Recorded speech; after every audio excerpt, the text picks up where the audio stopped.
Trump picks erstwhile critic Senator J D Vance as vice president. A rising party star, Vance has tightly linked himself with Trump in recent years, despite strongly denouncing him in 2016. Trump has chosen Ohio Senator J D Vance as his running mate, a rising Republican star and frequent Trump critic who has recently aligned himself with the former president. Cut through 2024 election noise. Subscribe to Campaign Moment.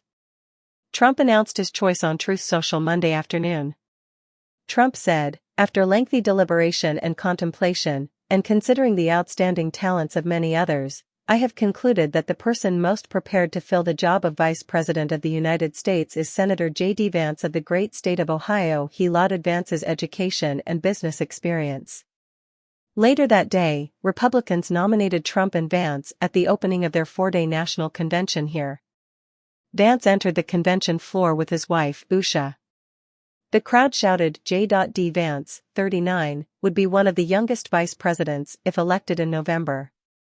He became a senator in 2022 after writing a best-selling memoir. With a fervent champion of Trump's movement on the ticket, several Republican experts thought it may help Trump strengthen his base of white working-class voters, especially in the upper Midwest. After an attempted assassination at a campaign rally in Butler, Pennsylvania, Trump's running mate pick became more important. Predictably, the decision would come during a time of presidential instability. May saw Trump's 34 criminal convictions in a New York hush money case, making him the first former president so convicted. After a poor debate performance in which he appeared to lose his line of thought, several Democrats have called on President Biden to step aside and let another Democrat oppose Trump. Trump leads 6 of the 7 battleground states most likely to decide the election. According to the Washington Post, Trump split with Mike Pence, his first-term vice president, over his refusal to reverse Joe Biden's 2020 election victory. If elected in November, the ex-president would serve one term.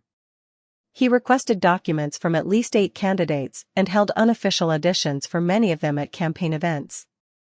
Before announcing that Senator Marco Rubio, Republican Florida, and North Dakota Governor Burgum would not be his running mates on Monday, Trump left the public guessing.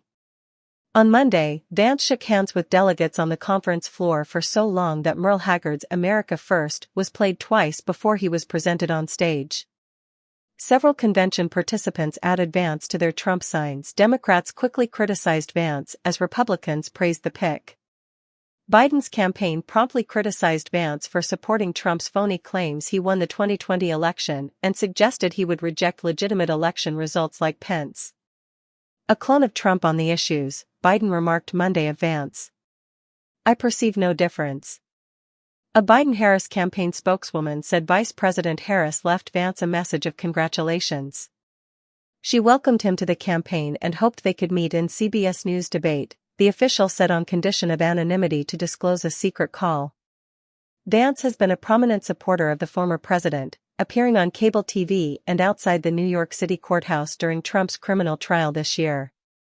His allies underlined Vance's conservative media, CNN, and Meet the Press interviews and that he would be the first former Marine to become vice president. Vance is also close to Trump Jr. Before announcing his decision, Vance sent a fundraising email Monday emphasizing his upbringing. "The establishment has lost so many lawmakers," he wrote. "They disappoint constituents, the nation, and themselves. Broken promises and corruption characterize this sector. But I'll never go there. My roots, family, and hometown brought me here. The good and bad." In his book Hillbilly Elegy, a memoir of a family and culture in crisis, Vance recounts his childhood in a steel mill town in Ohio, where his family struggled with drug addiction and poverty. After 4 years in the Marine Corps, including a 6-month tour to Iraq, he studied political science and philosophy at Ohio State and Yale Law School.